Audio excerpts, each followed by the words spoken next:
Welcome to another episode of Vintage-Audio-Chronicles. In this episode, I'm going to be talking about Carver Audio. Carver Corporation was founded by the audio industry icon and inventor Bob Carver.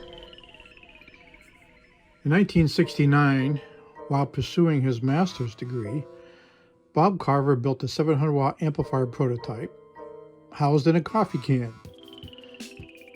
Phase Linear Corporation, founded by Bob and Steve Johnston, was created to build and market this product.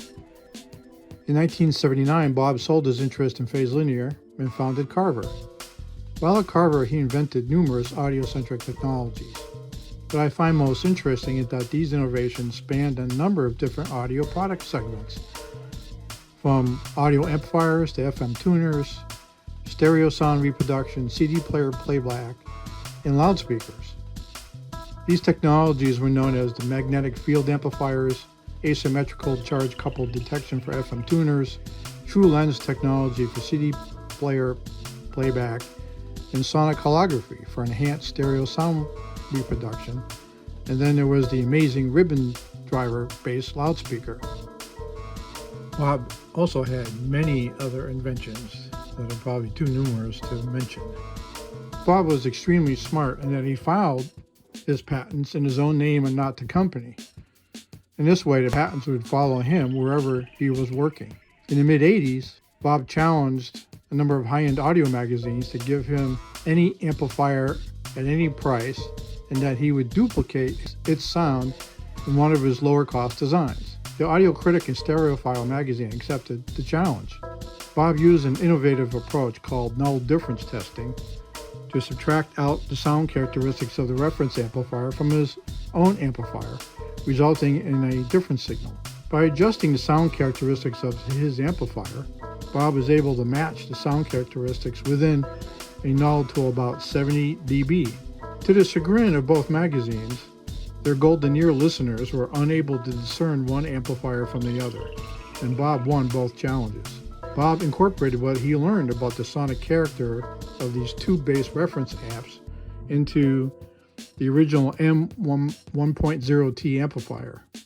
Bob, however, took a lot of heat in the industry for developing his transfer function emulation technology, as identified as a T in the model numbers of his products that was modeled on other industry-leading tube-based amplifiers. This spurred him later on to develop his own high-end amplifier called the Silver 7.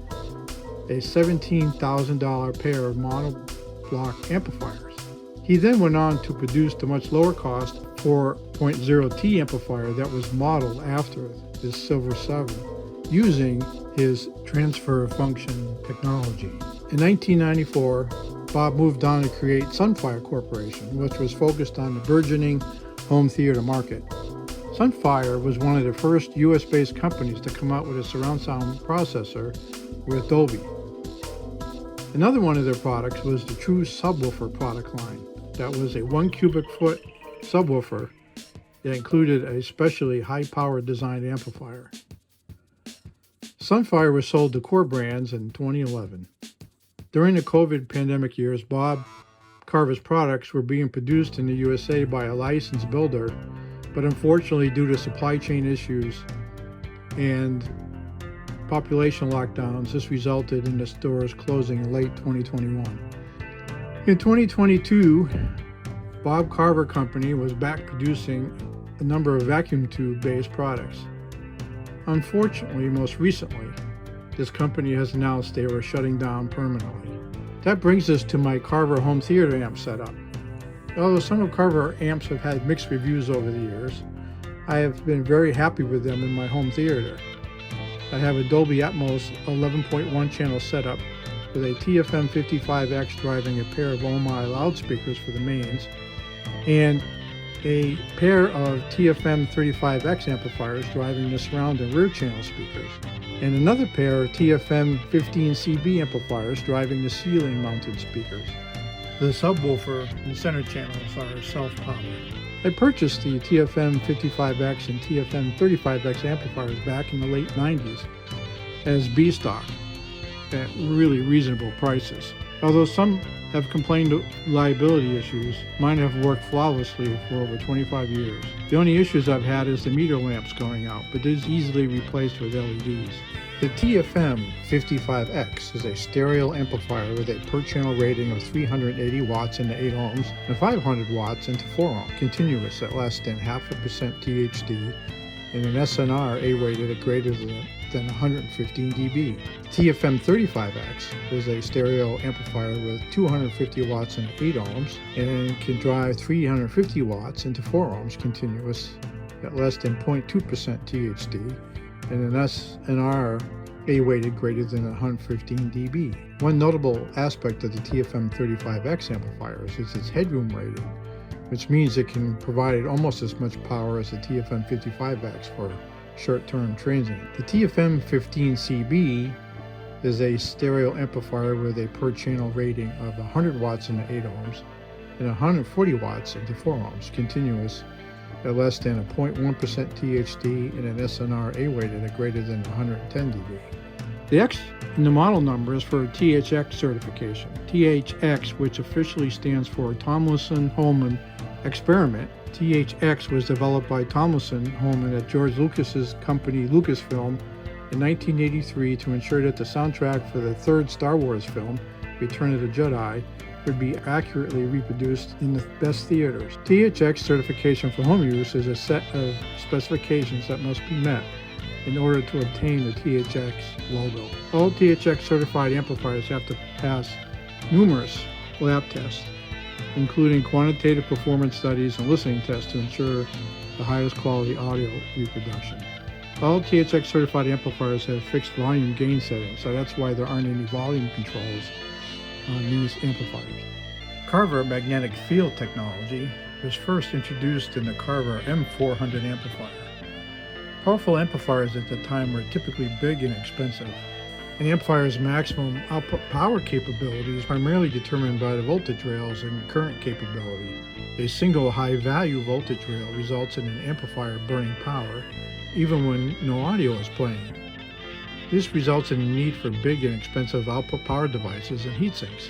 The magnetic field amplifier, in very simplified terms, was a multi-voltage rail amplifier that had 3 distinct plus and minus rail voltages that tracked the incoming audio signal. At low or zero volume levels, the voltage rail was at its lowest setting, and when the power requirements increased, the voltage rail was increased to meet the demand. In this way, the amplifier was more efficient, reducing size and cost. This technology was the basis for all the Carver magnetic field amplifiers. The Class G and Class H amplifiers in use today are typically multi-rail amplifiers. In fact, most cell phones today use Class G audio amplifiers. A short discussion about sonicalography is based on published works in the 1960s and 1970s that identified a hearing phenomenon, also known as acoustic or interaural crosstalk. This phenomenon occurs in a stereo setup where the speakers are set up in front of the listener, with each ear receiving a wanted signal, but also receiving an unwanted crosstalk signal as a result of head diffraction. The amount of crosstalk is frequency dependent. This results in only being able to discern sound sources from between the boundaries of the 2 stereo speakers. If this crosstalk can be canceled out, then the imaging space can be made to extend beyond the boundary of the speakers. This cancellation can be accomplished electronically, as in Carver sonicalography, or acoustically, as in the Polk Audio SDA speaker line. The end results of these products were mixed. When set up properly, the enhanced stereo space was quite convincing, but required the listener to sit in a rather narrow sweet spot, which sometimes made the listening experience somewhat fatiguing. These products were mostly characterized as somewhat gimmicky and eventually faded out of public interest. In 1979, Carver, as part of the C4000 Sonic hologram generator advertisement, provided a way to order a record demo disc. Audio Magazine in March 1982 included a demo record that could be used to demonstrate the sonic holography technology. I have both of these records, and I found the demos interesting and added a sonic holography generator as a potential future purchase, but over time I lost interest, especially as home theater became more popular. These demo records still have a potential use today because the speakers must be placed properly and focused at the listener in order to maximize the effect. It results in having the loudspeakers positioned for best orientation, i.e. sweet spot, even for normal stereo listening. So for over 50 years, Bob Carver has produced innovative products for just about every possible audio market segment. Some have been more successful than others, but you can't argue Bob's passion and his drive to produce better sounding audio. I hope you enjoyed this episode. See you next time.